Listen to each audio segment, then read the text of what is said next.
Good morning. My name is Mike Cembala, and I have the pleasure of sharing my testimony with you today. There's a certain pain associated when a person knows they ought to do good to themselves and others, yet they lack the ability to carry this out. I don't remember doing much worthwhile in my life before coming to Christ, but I do remember the destruction I caused and the utter despair at my depravity. I would often long for the ability to love others with a pure-hearted mind selflessly, but I often found myself taking advantage of them selfishly. The wandering, the straying, and the longing, sexual sin, alcoholism, drug addiction, pride, lust. These sins would overwhelm me to the point of death. And if I'm being totally honest with you, I occasionally reach into the drawer of my past and pull these sins out and wear them as a badge of shame to this very day. I am not proud of who I used to be, and it really hurts to actually stand and tell you these things, but it's not comparable to what my Lord endured on that cross for my sin and shame.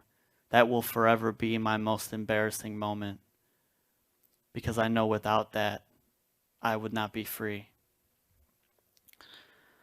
So it was early on January 20th, 2017.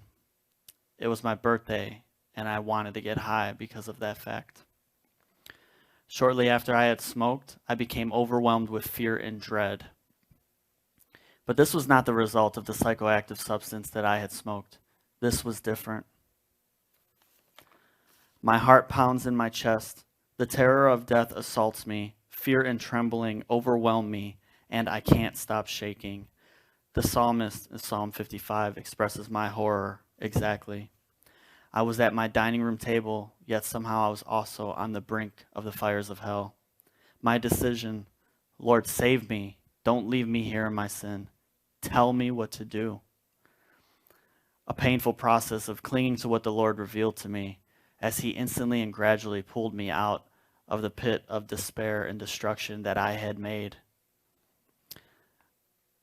I remember living in fear for weeks. But the Lord, he was faithful, and he kept guiding me with a soft whisper and a gentle hand. I had received calls from the Lord before, and I had attempted to ascend to him in my own strength and failed. This, however, this was different. It was as if the Lord descended into my dining room and into my heart and began fighting against the sin inside and outside of me.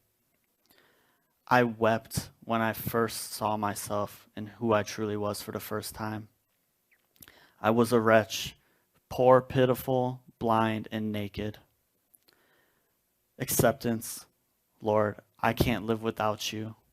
Redemption, I have a new name, spirit, heart, and eyes. Renewal, living my life daily by Christ's power and not my own. On the surface, it would seem that nothing has changed. That's why I'm glad that I serve a God who is not content with surface-level relationships. I serve a God who dove into my mess and rescued me from it in my worst moment. I serve a God who walks with me and lifts me up every time I stumble. I serve a Jesus who was raised into eternal life and who has placed the reality of that on the inside of my heart. This same Jesus who saw me at my worst gives me the strength to be my best for my wife, Julie, for my children, Charlotte and Arthur, and for all those around me. He gave me the ability to testify. How much more will Jesus do for you if you will receive his grace today? God bless you.